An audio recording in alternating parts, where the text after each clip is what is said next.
बात निकलेगी तो फिर दूर तलक जाएगी, कहावत संभल पर चरितार्थ हो रही है।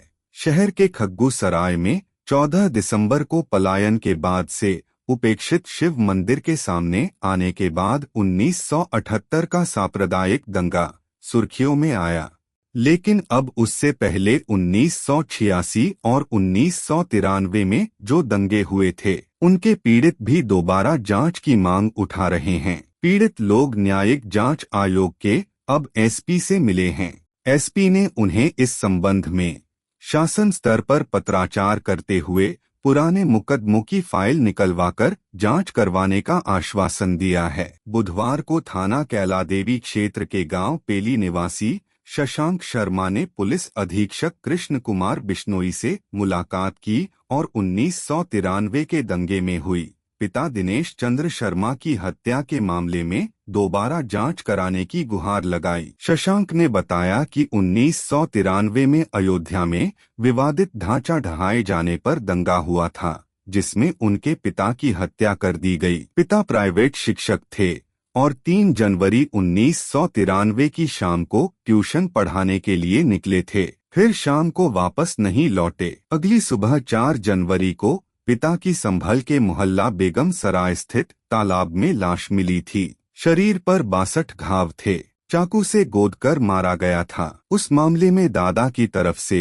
केस दर्ज हुआ था, लेकिन यह मुकदमा गवाहों के मुकरने से खत्म हो गया। उस समय कोतवाली के प्रभारी कालीचरण थे और पुलिस अधीक्षक राजबाला थे। कई बार गुहार लगाने के बाद भी सुनवाई नहीं हो पाई। बताया कि उस समय सांसद डॉक्टर शफीकुर रहमान बर्क का भी बहुत दबाव था। उन्होंने इस मामले में कार्रवाई नहीं होने दी थी, लेकिन अब शासन प्रशासन सख्त है, इसलिए पिता की मौत का इंसाफ चाहता हूँ। उधर मोहल्ला कोट पूर्वी के रहने वाले राष्ट्र बंधु रस्तोगी का कहना है कि उनके पिता भगवत सरन थे।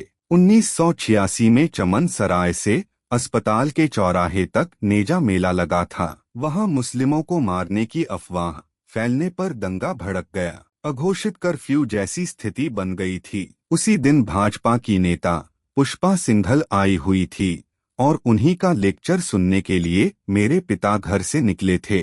पहले उन्हें चीनी लेकर आनी थी, सो चीनी लेने घर से गए थे। तभी मुस्लिम दुकानदार ने उन्हें बंद कर हत्या कर दी। विश्वासघात में उनकी हत्या हुई। उस घटना का मुकदमा मुरादाबाद तक चलाया और वह 3-4 साल तक मुकदमा चला। काफी मेहनत और पैरवी करने के बाद भी उन्हें सजा नहीं हुई। इस मुकदमे में साक्ष्यों के अभाव में आरोपित बरी हो गए। पुराने दंगों के संबंध में पुलिस अधीक्षक कृष्ण कुमार बिश्नोई से बातचीत की गई। उन्होंने बताया कि पुराने दंगे के दौरान जिनके पिता की हत्या हुई थी वो पीड़ित पुत्र आए थे।